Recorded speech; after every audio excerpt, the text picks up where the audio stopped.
Hello बच्चों, आज हम लोग देखेंगे इंडेमिक स्पीसीज के बारे में कि इंडेमिक स्पीसीज होती क्या है और क्या कौन कौन से इसके एग्जाम्पल हैं और किसको कहते हैं। इसमें देखेंगे कि इंडेमिक स्पीसीज आप टर्म पढ़े होंगे, इसको थोड़ा समझ लेते हैं कि होता क्या है। तो इसमें बेसिक यही है कि कोई किसी पर्टिकुलर ज्योग्राफिकल एरिया में जो स्पीसीज पाई जाती है उसी को बोलते हैं, और वो स्पीसीज और कहीं नहीं पाई जाती है, उसी को हम इंडेमिक स्पीसीज बोलते हैं। तो एक एक करके पॉइंट वाइज नोट कर लेते हैं। यानी endemic species are plant animal, कुछ भी हो सकता है, एनिमल स्पीसीज कुछ भी हो सकता है, ये प्लांट भी हो सकता है, एनिमल स्पीसीज होता है, हो सकता है, दैट आर फाउंड, ऐसा स्पीसीज प्लांट हो या एनिमल, इन ए पर्टिकुलर, किसी भी पर्टिकुलर स्थान पे, यानी पर्टिकुलर जियोग्राफिकल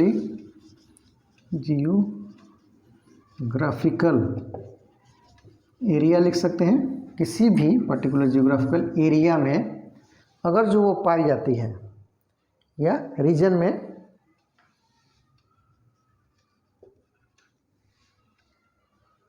पाई जाती है, एंड नोवेयर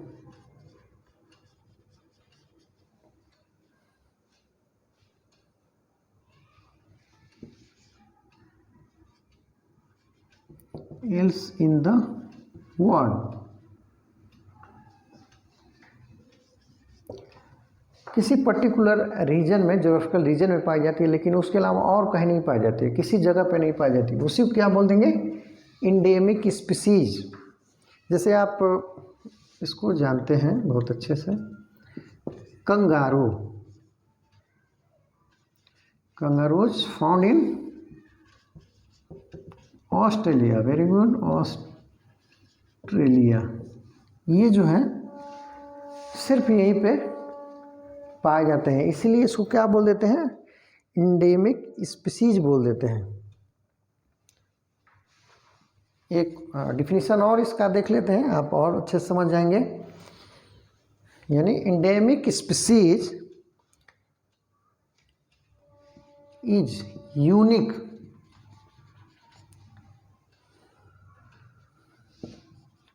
टू ए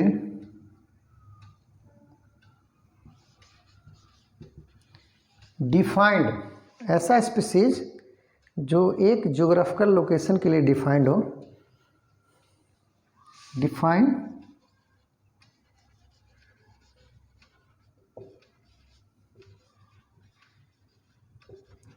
उसको हम क्या बोलेंगे, इंडेमिक स्पीसीज। किसी पर्टिकुलर जियोग्राफिकल रीजन में पाया जा रहा है या किसी लोकेशन पे पाया जा रहा है पर्टिकुलर, उसके अलावा और कहीं नहीं पाया जा रहा, उसको क्या बोलेंगे, इंडेमिक स्पीसीज। जैसे इसमें और आगे देख सकते हैं, कुछ स्पीसीज होती है, यानी some species are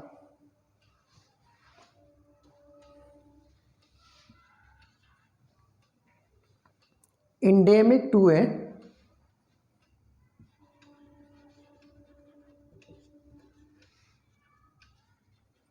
continent, continent के लिए भी ये है कि वहाँ के लिए कोई इंडेमिक स्पीसीज हो सकती है, वाइल अदर, नोट करते जाएंगे, कैन बी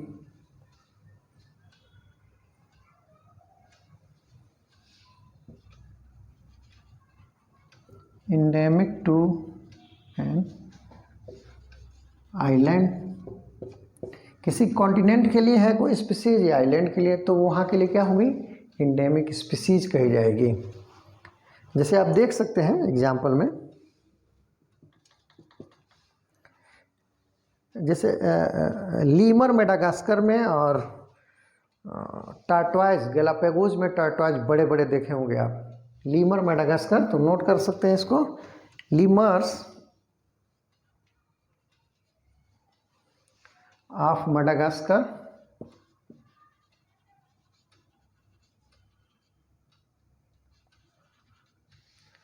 और वो जो टार्टवाइज है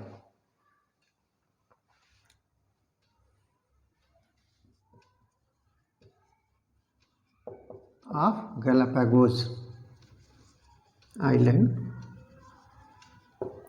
है। लीमर्स ऑफ, ये टार्टवाइज ऑफ गैलापागोस आइलैंड। तो ये वहाँ के इंडेमिक स्पीसीज है और कहीं देखने को नहीं मिलते हैं ये नेचुरली अपने आप में। आप अगर जो इसको लेके जाते हैं तो वो अलग बात है, लेकिन सर्वाइवल में आप देखेंगे कि वहाँ वही देखने को मिलते हैं। जैसे एक और एग्जांपल ले लेते हैं, इसको नोट कर लेंगे, साल। जैसे साल एंड वाइल्ड मैंगो, अपने यहाँ इंडिया में sal and wild mango, Shorea robusta, endemic flora plant है, फ्लोरा ऑफ, ये इंडिया की बात हो रही है, इंडिया में पाए जाते हैं। पंचमढ़ी घूमने गए होंगे तो देखे होंगे, पंचमढ़ी में ये अपने यहाँ एमपी में ये अक्सर लोग घूमने जाते हैं, तो वहाँ देखेंगे पंचमढ़ी जो बायोस्फीयर रीजन, वहाँ ये देखने को मिलता है। तो ये वहाँ का साल और वाइल्ड मैंगो इंडेमिक फ्लोरा है, मतलब इंडिया का, और situated in Pachmarhi biosphere reserve. आगे देखते हैं और भी बहुत सारे एग्जाम्पल हैं इसमें। बस यही देखिए, किसी पर्टिकुलर जोग्राफिकल रीजन में कोई स्पीसीज पाई जाती है और कहीं नहीं पाई जा रही है, तो वो वहाँ की इंडेमिक स्पीसीज हो जाती है।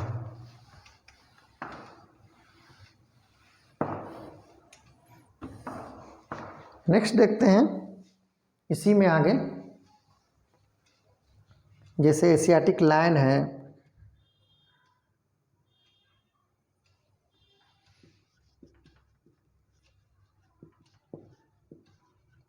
लायन इन गिर फॉरेस्ट, ये भी वहाँ का इंडेमिक है। फिर नीलगिरी ताहर करके है,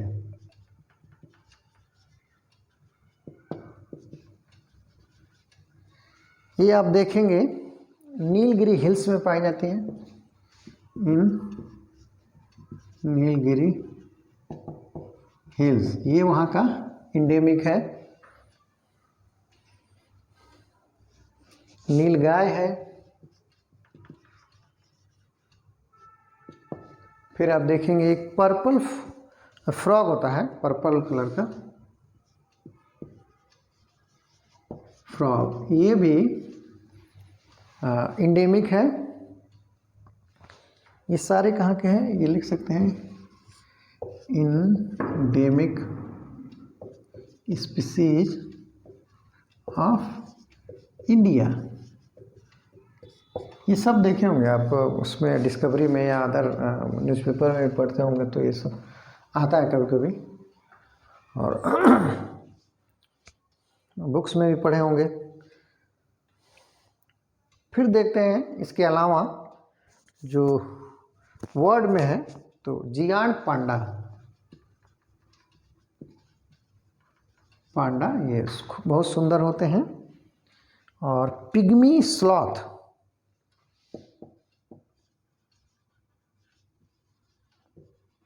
ये कहाँ के हैं, ये जो है इंडेमिक एनिमल्स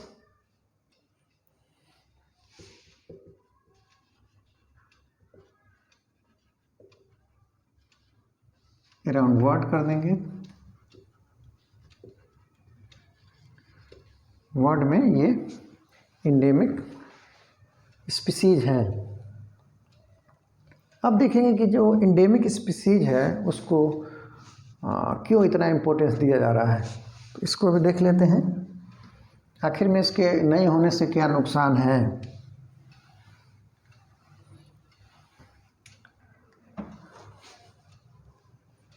क्यों इतना इम्पोर्टेंट है, तो इसको भी देख लेते हैं।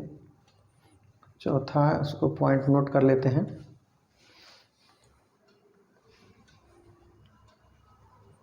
ये जो इंडेमिक स्पीसीज होती हैं, इंडेमिक स्पीसीज आर इम्पॉर्टेंट, क्यों महत्वपूर्ण है,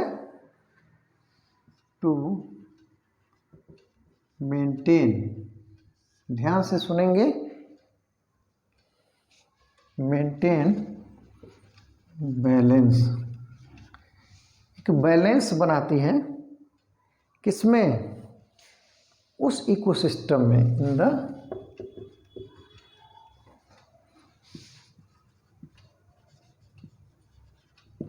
इकोसिस्टम में एक बैलेंस बनाती है। इसलिए चूंकि इवोल्यूशन में ऐसे ही होता है, कहाँ कितना क्या कितनी स्पीसीज की ज़रूरत है, कौन स्पीसीज वहाँ मेंटेन इकोसिस्टम मेंटेन करेगी, इसलिए ये इवोल्यूशनरी प्रोसेस के थ्रू वहाँ ऑलरेडी होते हैं।